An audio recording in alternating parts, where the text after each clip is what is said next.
Está claro, consumir cocaína hace mal a la salud, afecta al organismo, pero se vuelve mortal cuando se la combina con estas otras sustancias para estirarla, ¿no? Es algo realmente muy complejo porque estamos hablando de adictos, ¿no? De personas adictas que tienen mucha vulnerabilidad, si se quiere, no solo por la adicción, sino además también por esta situación que se ha generado, ¿no? Alguien adulteró esa droga y ellos terminaron consumiendo y muchos lamentablemente perdiendo la vida. Sí. Vamos a profundizar un poco más en lo que ocurre con estos consumos, con la cocaína, con esto que se habla de tratar de adulterarla, de estirarla, a ver si podemos entender un poco el escenario, y para eso la sumamos a Sole, que ya nos anticipaba un testimonio importante en este sentido. Sole, te escuchamos.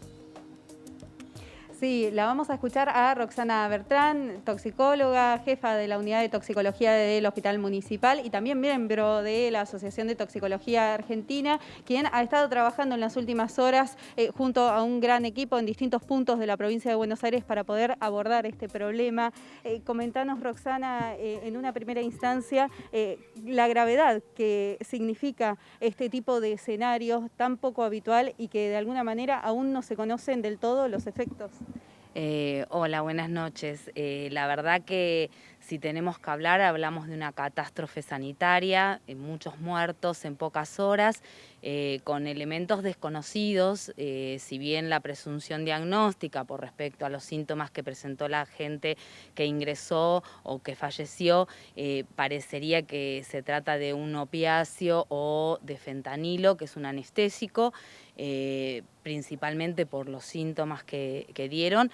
Tampoco todavía está confirmado el laboratorio provincial, pero el alerta está dado porque puede seguir circulando cocaína adulterada, y eso es lo que está generando este cuadro. Generalmente lo que tenemos es un impacto, los pacientes que consumen cocaína generalmente es una sustancia estimulante y buscan estar con un estado de excitación o de agitación, cosa que no estaría sucediendo porque ingresan con paro respiratorio, con coma, y es lo que genera que tengan que entrar en respirador, y por eso hay mucha gente que todavía está en estado de gravedad a pesar de haber llegado a una institución para poder haber sido atendido, más allá de los fallecidos. ¿Es posible entender a esta hora cómo es esta combinación, cómo funciona químicamente esta combinación de cocaína con los opiáceos justamente en el cuerpo humano? En realidad, tanto los opiáceos como el fentanilo son sustancias depresoras del sistema nervioso central, con el cual el paro respiratorio y el coma es uno de los efectos adversos mayores y los más frecuentes. Por supuesto, todo depende de la dosis. Desconocemos cómo habrá sido la adulteración del producto del clorhidrato de cocaína, que realmente tiene un estado de máxima pureza, y como bien se viene anticipando y comentando, para que rinda más, sería la frase, digamos, que se utiliza, se empieza a poner otros excipientes, y eso hace que muchísimas veces la cocaína tiene de por sí benzodiazepinas, puede tener algún anestésico, pero en dosis muy bajas, que se llega a percibir algún efecto diferente de lo que habitualmente se encuentra cuando uno consume este tipo de sustancias. Pero en este caso la adulteración ha sido mucho más importante para que automáticamente en pocas horas tengamos tanta cantidad de decesos.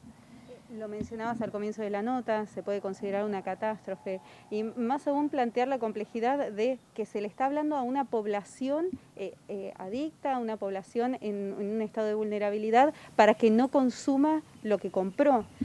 Sí, en realidad es difícil poder provocar este alerta, pero es imperioso que salga, porque realmente aquel que tiene la posibilidad de estar en este momento escuchando o accediendo a la información, que sepa que está en un peligro inminente, no sabiendo la procedencia ni qué tipo de cocaína es la que adquirió en las últimas 24 horas.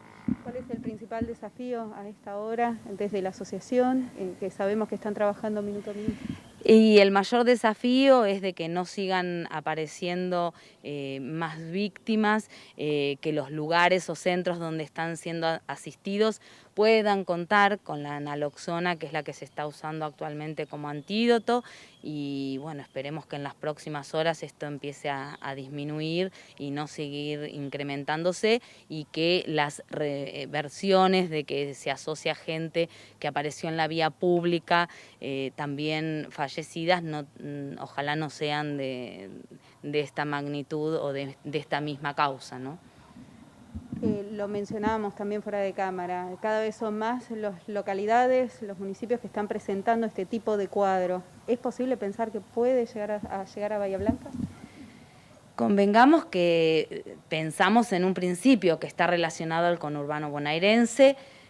Es una vía y un área que no tiene un recurso legal, digamos, no es un medicamento que uno puede hacer la trazabilidad desde que sale del laboratorio hasta la farmacia, la comercialización. Entonces no hay trazabilidad, no hay manera de saber qué es lo que están consumiendo tampoco, ni siquiera cuál es la vía de llegada, ni cuál puede ser el impacto en la zona. No sé si llegar hasta Bahía Blanca, pero bueno, eso ya es más difícil de poder estimarlo. La doctora Bertrán los está escuchando. Bien, más allá de este caso, obviamente que cobra magnitud por la cantidad de víctimas fatales y la cantidad de pacientes internados por estas horas, estamos hablando de la droga que ya de por sí es nociva para la salud, pero cuando es adulterada llega hasta estos límites. Más allá de que no se hayan registrado casos con esta cantidad de pacientes, ¿han notado en algún momento pacientes que se hayan visto afectados por consumir droga adulterada aquí en Bahía Blanca?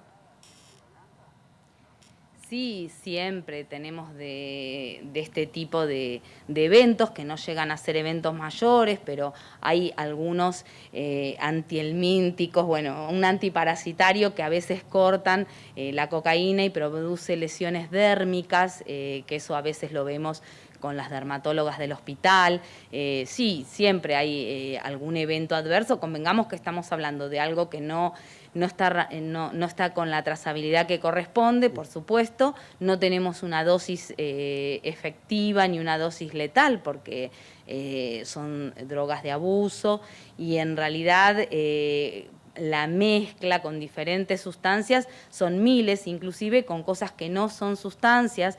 En alguna época se le ponía de los tubos fluorescentes molidos, que son blancos y que generaban, cuando lo aspiraban, el dolor en el tabique nasal, generaban el sangrado, y no era por la cocaína o por la vasoconstricción que genera, sino precisamente por la adulteración que tenía. Así que esto no es una novedad, y adulterada con miles de cosas puede estar este tipo de sustancias. Ahora, ¿y en Bahía Blanca ha crecido el consumo en cuanto a lo que es cocaína? ¿Ustedes tienen un escenario trazado de lo que ocurre acá en Bahía Blanca? En Bahía Blanca no deja de ser lo mismo que el resto del país. El mayor consumo que tenemos, y siempre lo digo, es el alcohol. Lejos, muy lejos. Después viene la cocaína.